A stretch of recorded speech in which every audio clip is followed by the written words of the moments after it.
قدم بوجھل ہو گئے.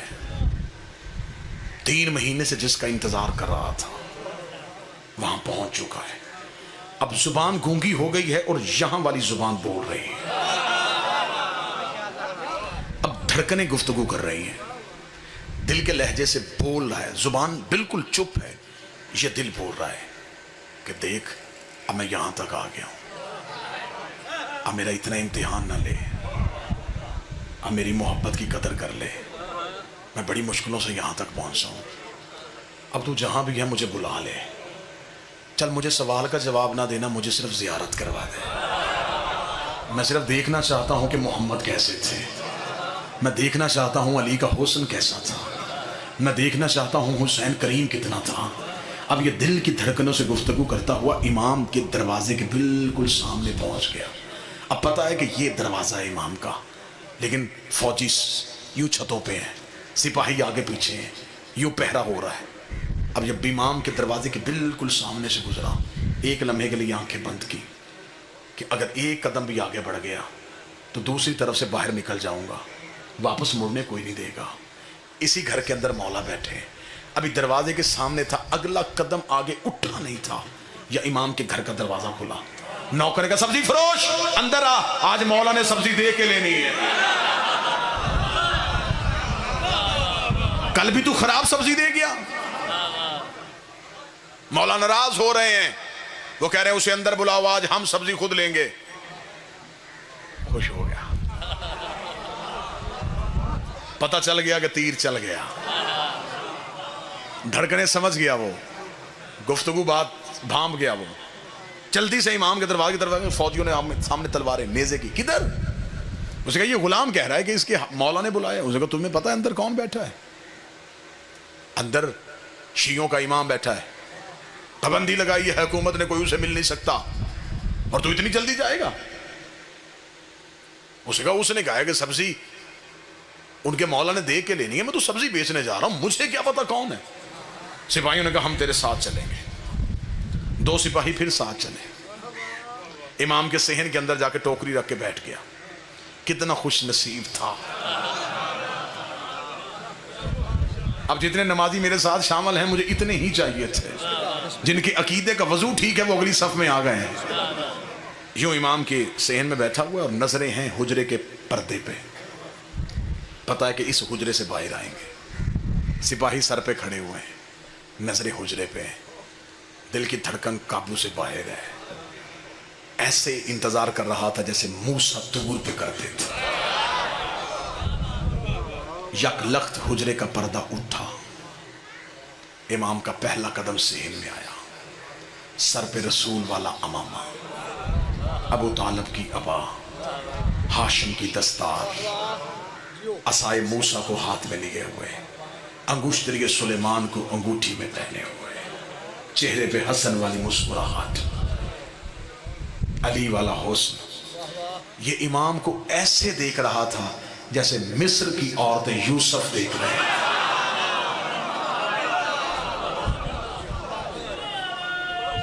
بسم اللہ.